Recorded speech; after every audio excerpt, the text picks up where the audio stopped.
Alderman Simpson, Present. Alderwoman Scott, Alderwoman Barbosa, Alderman McNamara, Here. Alderwoman Boulogne Saavedra, Here. Alderman Malinowski, Alderman Russell, Alderman Hargreaves.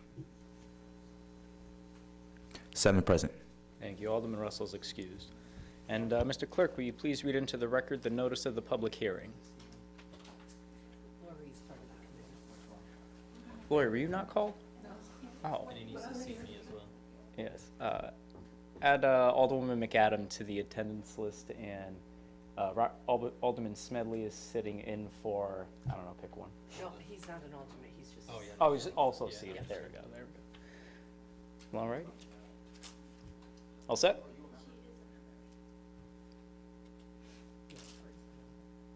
Okay. Beautiful.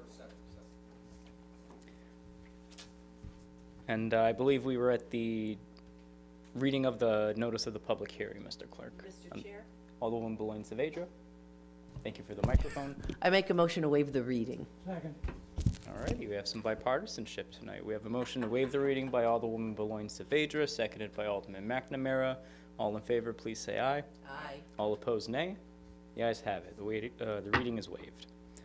So having been noticed properly, we will begin the public hearing. Please remember to state your name and address for the record and limit your speaking time to 3 minutes. The item for this public hearing is item number 36896 to amend Article 7 of Chapter 15 of the Code of Ordinances in accordance with Public Act 25-80 pertaining to motor scooters, dirt bikes, mini bikes, pocket bikes, bicycles with helper motors, and all-terrain vehicles. Are there any speakers for this item? Are there any speakers for this item? Going a third time, any speakers for this item? Any callers? No callers.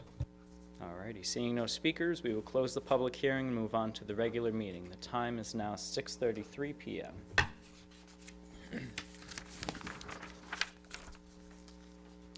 The first item on our agenda is item number 36896 to amend Article Section 7 of Chapter 15 of the Code of Ordinances in accordance with Public Act number 25-80 pertaining to motor scooters, dirt bikes, mini bikes, pocket bikes, bicycles with helper motors, and all-terrain vehicles. May I have a motion? Alderwoman Boulogne Saavedra. Thank you, Mr. Chair. I'd like to make a motion to refer this back to the council with a favorable recommendation. All righty, we have a motion to refer this back to the council with a favorable recommendation made by Alderwoman Boulogne Saavedra, seconded by Alderman Malinowski. At this time, I'd like to invite the chief up for any insights or questions that the council may have. Mr. Chair. Alderwoman Boulogne Saavedra. Chief, just as you're getting yourself settled, I asked you to come this evening just so you could talk about maybe the implementation, how this tool in the toolbox of the New Britain Police Department helps and what the implementation might look like. Yeah, The new sure. language. So Thanks. we've already had the city ordinance as far as ATVs and dirt bikes were concerned. This is based on the Public Act to the street takeover point that allows the municipality the ability to establish an ordinance to address that issue. And it actually spells out in the draft, giving us the ability to go after individuals who coordinate those events, which is, like you said, Alderwoman, another tool in the tool belt from an investigative standpoint, where it may be difficult at times to actually get people on ATVs or dirt bikes to pull over. With a little bit of intel and research and investigation, we could actually target people that are responsible for creating massive get-togethers or create the problems that we see when there's groups of them traveling on city streets.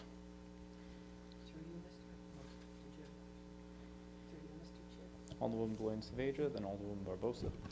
Chief, when I was talking to people about the street takeover, some folks get it confused with just illegal vehicles being on the street, not actually doing a street takeover, but illegal vehicles being on the street. And just in case anyone's watching, there is a distinction in how you handle a street takeover, which we're adding to the ordinance, versus maybe two kids on an illegal vehicle on the street. Can you briefly, if I could take this leeway, Mr. Chair, just for clarification, talk about how the police handle people randomly on the streets creating issues, riding illegal vehicles versus the street takeovers? Yeah, the basic, when it comes to anyone riding a dirt bike, ATV, quad, what have you on the street, is obviously an initial attempt to stop the vehicle. Those aren't always effective because they are, they do have the ability to maneuver and get themselves out of, situations like standard motor vehicle stops and traveling off-road or on sidewalks. It's not the same as a large gathering or get-together of all of these types of vehicles.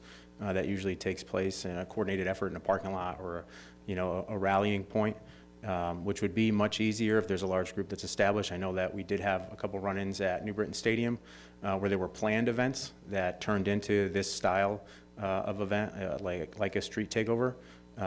But, leading up to that, there was paperwork and a paper trail of individuals responsible for that, and having an ordinance like this gives us the ability to go after things in that way. Thank you, Mr. Chairman. Alderwoman Barbosa, did you have something from earlier? Okay. Any other discussion on this item? Alderwoman Scott?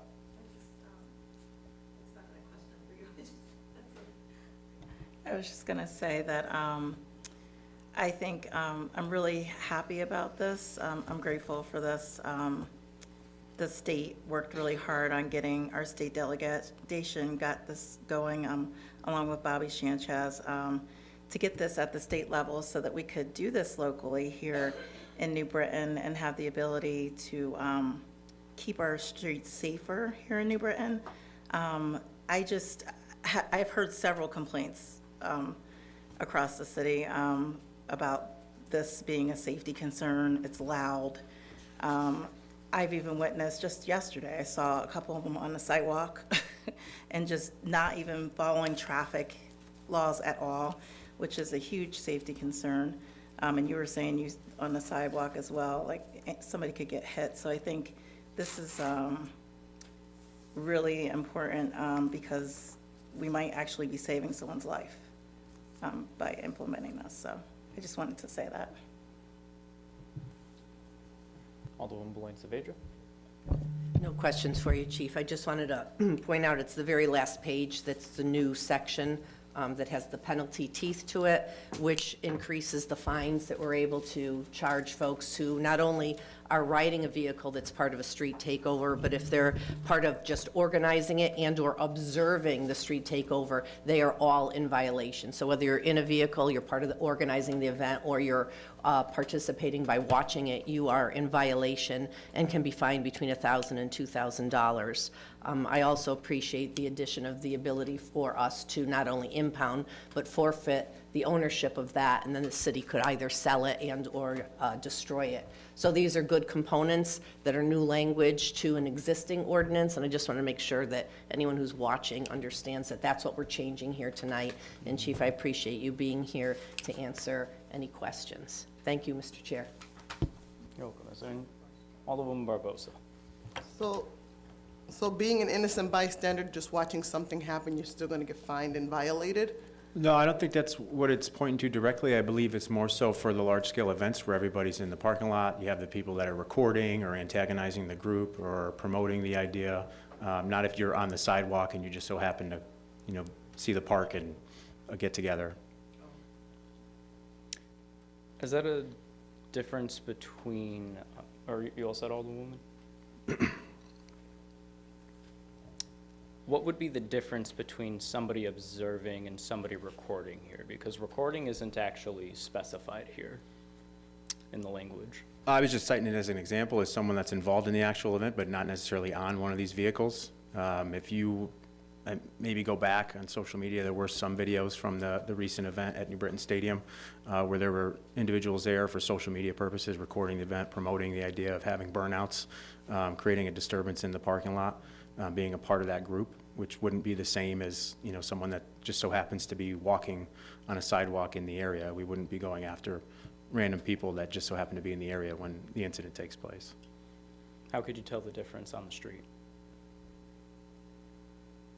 I think that if you're part of the group that's inside the park, you responded to invitation to the the event, and were there with all the get up and the equipment and recording and promoting it. I would say it's much different than someone walking by. No, I get that. I'm just saying, like, how do we tell the difference between those people? Mr. Chair. Go ahead.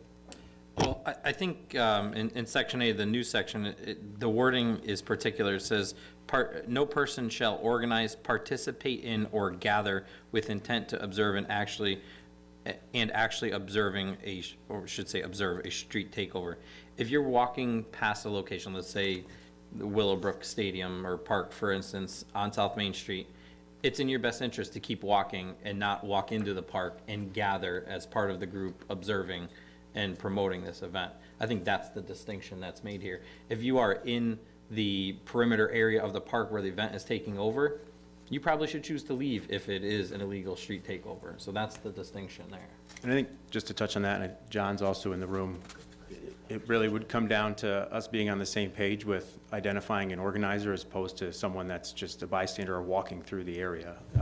Typically, when we do, our research into these events, it's an individual that's promoting it and sends out invitations, and although they may not be on an actual vehicle, they're present and supportive of the get-together, and this ordinance in that particular section allows us to take action against that individual. And just for information, when I was reading this today, the thing that kind of popped in my head is, if I'm walking through the park, or if I'm in the park and I'm looking at people, let's say if there's a baseball game, I can tell the difference between someone watching the baseball game and walking by it. I think that is just based on how you perceive someone acting. I think you just call it as you see it. So somebody recording this would, just one second, Alderwoman. So somebody recording this would be considered a participant, right? Like somebody like in the parking lot, obviously like participating in the event, they're recording it. That would be with the intent to observe, right? I would agree with that, yes. Someone that's making a recording to send to the police department saying, hey, this is what's happening inside the park, I wouldn't say that they'd be an organizer or someone associated with the event. Right, so I guess the question I'm getting to here is that if this language already accommodates all participants in the event, why add the word observe?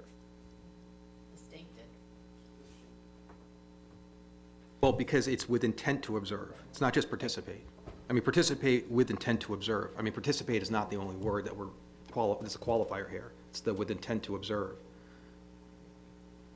How does a municipality even prove that? Well, it's Like, how do we tell the difference between somebody intending to observe and sort of monetize themselves off of this and somebody who's recording a crime in a public space? that's what a police officer is trained to do, to know the difference between when there's probable cause of a crime and when there isn't. I think the biggest example, or the best example I could give is if there's a large group that's gathered in a particular parking lot and people aren't leaving, those would be observers of the event as opposed to someone walking through the park, even if they do happen to record and sharing that with the police department. So In my if- experience, the people in the parking lot itself and being a part of the event don't necessarily want to cooperate with us. Right, no, I'm not discounting that. What I am saying, though, is that we are hindering people's right to observe public spaces with this current language. And if all participants are in it, I think if we could work on some language that protects people's First Amendment rights while addressing the issue. Go ahead, Alderman. So I think the First Amendment right would apply here in general, because when the New Britain Police Department normally arrives to a large crowd, a party, or a disturbance in a park, or an unorganized, unpermitted organization somewhere in front of anywhere, city hall, a business, a school, people are asked to leave. Leave now, or you will be arrested, or you will be ticketed. That's the opportunity for the First Amendment right to step in, and you can back away to the safe zone that they designate as, okay, you're outside of my investigative area now, we're investigating the illegal takeover. Anyone who stays here with the intent to continue to promote it is then observing with intent to promote the event. So I think the initial response by our New Britain Police Department, which has been the same for as long as I've been living in this city, is approach first, educate, you need to leave now, you're doing something illegal, and if you don't, then we'll take the next step. And I think the whole purpose of the way it's written and what the state was looking for was to kind of deter people from being involved in this altogether. I'm going to go a little off, cue here and maybe reference a Fast and the Furious movie. When you see everybody coming together to shut down a street in order to have a street race, those would be technically people that are observing and involved, and they're taking part in that behavior. Not the same as someone that's, walking with their family on a sidewalk. I just came up with off the top of my head. I'm sorry, it was a little. That's okay. We're figuring it. Yeah. Alderman McNamara? Thanks. I just want to ask either council or Chief Marino, but maybe council, the fines levied are across the board for any kind of vehicle in terms of, the best word I can think of is an illegal flash mob. in terms of what you're describing. And I'm seeing a proliferation of vehicles that don't have plates. I'm wondering if state or city may want to look at that in the future in terms of levies. But I'm wondering about the size of the fines and if there's any, is that up to, or is that a flat-out fine? Counselor? I think that's the maximum fine under the enabling legislation. Oh, okay. Thank you. And- We're using all of that authority. Yeah, thanks. Any other discussion on this item? Alderwoman Scott. I was just gonna say, like, I understand, like, some of the concerns, it's like a gray area, right? Is that, I think I hear that from some of the older people here tonight, but I wanted to ask you, like, I think this goes back to what our alderman just said, but is this like something that you experience with other things that happen in the city? Like, such as like, things that are happening, like if there's something that's out of control and then you have to show up there and you have to take care of it and de-escalate the situation. Do you feel like that's sometimes a potential situation that could be compared to this? No, I don't see how we'd make the connection. I think this was intentionally established to address what's been a growing concern across the state, especially when it comes to, ATVs, dirt bikes, quads. If you look on social media or even the news, there's incidents where they shut down entire highways or parks and people can't get out of, parks. I know that's happened in Meriden a couple times. There's been other municipalities that have been having issues with it. I don't think we can make the connection to anything else, just because, much like you cited earlier, Alderwoman, these vehicles having the ability to go off-road and on the sidewalks, there's more of a concern there with safety Right. to everybody around. But when there's like a party or something like that, and there's people that are there and they're not actually doing anything, but you're like asking them to leave, you guys think that this would sort of be the same kind of thing then? Not necessarily. I mean, a large-scale party, there's different issues to attack there, depending on what time it's called in. Are we dealing with underage individuals? Are the owners of the establishment or the residents of age and providing alcohol? There's a ton of different ways to go about that. But I can see, kind of making the connection to our response. This particular ordinance gives us the ability to address this issue and on a much wider scale than just those that are responsible for operating. I think there's like a concern though, like if people are watching, that they'll be arrested. Is that the concern that I think some other people bring? That's why I kind of wanted to see, huh? Oh, yeah. I don't know. That's why I was asking that. Like, Yeah, well, there's a way to tell people kind of like you need to leave.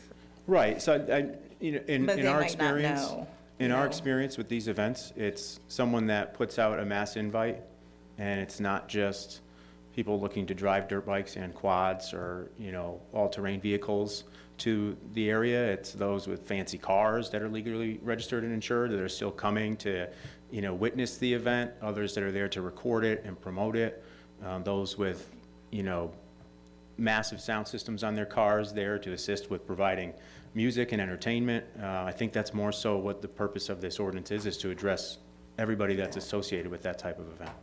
Right, not like the innocent, because if somebody just happens to be there and they don't really know, I mean, and then I guess that's another question I have, is how are we going to let people in the city know that this is so that people know that they need to get out of that area when that's happening? I think that's as simple as just promoting it if and when it's approved by the council, just to, provide that educational basis for everyone in the city. And hopefully, much to why I think it was established in the first place, is to serve as a deterrent, across the state. Right. Thank you. Alderwoman Barbosa? I'm all for this because I have almost come close to hitting a couple kids myself and being just rudely basically like almost run off the road. I'm all for it for the safety of the people. My fear is just that some people will just be targeted, and I'm hoping that they're not just going to be targeted. And I'm hoping that the people who are listening out here are really taking this to heart and not being felt that you're being picked on or that this is coming for you. This is an opportunity for you to now begin and start doing the right thing out there. There's elderly out on the roads that are still driving. There's walkers. There's new student drivers, and this type of action is irresponsible, is neglectful, and it's dangerous. So it's not to take anything away from the people out there. It's just to put safety matters in place and in action. And it can get very dangerous out there when it does get out of hand in different formats. So I am all for this. Let's just hope that when people are told to move and to leave, that please just listen and do not try to escalate in a situation that does not need to be escalated, trying to be a bigger person. Just simply, when you're told to leave, just leave and just pay attention and just be vigilant and follow the law and follow the rules. That's why they're in place, to keep everybody safe, including yourselves out there. That's all I have to say. Alderwoman Beloin Saavedra. Thank you. So I don't think that the fines are excessive. I agree with you, Chief. I think this is a tool to try, it's a deterrent. It's a method of deterrence. Now, New Britain doesn't have a lot of street takeovers. I talked to you about that before. We have a lot of illegal vehicles on the street and these type of issues that we already have an ordinance for. But this is, we always want to be able to give you the tools you need for any situation that arises. I have no problems with the fine. Hopefully people understand it's going to hit them in their wallet, that it would deter them from engaging in this type of behavior. I do believe that if you are there cheering something on, you are an active participant, whether you're in the car or not in the car. There's very few instances like this where an innocent bystander is going to be caught up. Because I'm telling you, if I was walking my dog and I saw a huge gathering of cars doing their stuff, I wouldn't just stand there and watch. I would get out of there and I would make a phone call in. Because I have no problem with the language that's here that actually did come from the state. And it's a direct quote. This language is actually a direct quote from Lamont, as a matter of fact. So I would not seek to change this language in any way. I think we want to hold everybody responsible who's engaging in illegal activities or encouraging illegal activities illegal in and of itself. So I'm fully supportive of the language here. Again, street takeovers aren't rampant in New Britain, but they do occur. And I just think that we need to provide the police with every opportunity to make sure we keep folks safe. And I am concerned about elderly people, whether they're driving or walking, or folks who are in wheelchairs and things like that, with even just the madness of the driving that's going on, let alone any street takeovers. And I'll just give one example. It's not really a street takeover, but my mother was driving, and a group, maybe 4 or 5 kids, riding illegal vehicles on the street surrounded her car, not to stop her, but just doing their tricks and driving around her. She's 83 years old. That is pretty scary for a woman of her age, or for anybody actually, but in her particular case, that was pretty scary. So I think, again, getting the message out, illegal vehicles need to stay off our streets, and illegal activities in parking lots need to be deterred. So I am fully supportive of it, which is one of the reasons why. And I know everybody has signed on to it, but I jumped on it as soon as I saw it pass the state, because I think it's just really important for our community just to have this on the books. So thank you to everybody. Yeah, I just want to say too, it's better as a city and as a council to be forward-thinking and address it right now as soon as it's been, made official, and gives us the opportunity to put something on the books, because God forbid in a year, we wait and something comes up where we would have preferred to have it in our toolbox and don't. We don't want to then revisit it, so. Are there other tools that the PD have available to them regarding these incidents? Besides, the old school style of surveillance, we have been looking into a couple options, but they are costly, and we're very cognizant of that. And without, trying to go down that road if we don't have to, I'd much prefer to kind of establish everything that we possibly can first before looking to start spending money. Mr. Chairman, Alderman McNamara? could I ask we move the question? Second. All right, we have a motion to move the question by Alderman McNamara, seconded by Alderwoman Beloin Saavedra. All in favor, please say aye. Aye. All opposed, nay. All righty. The question is being moved. All in favor of referring back to the council with a favorable recommendation, please say aye. Aye. Aye. All opposed, nay. Nay. Yeah, count is, how many members are here? We got 1, 2, 3, 4, 5, 6 members? Did you say nay? I did say nay. Just So 6 to 1. 6 to 1. It's not a joke. What we do on the council is not a joke. All right. Motion to adjourn. Thank you, Alderman Smedley. The motion carries, by the way, 6-1. We have a motion to adjourn made by Alderman Smedley, seconded by Alderman Beloin Saavedra. Thank you. All in favor, please say aye. All opposed, nay. We are adjourned. The time is now 6:56. Thank you.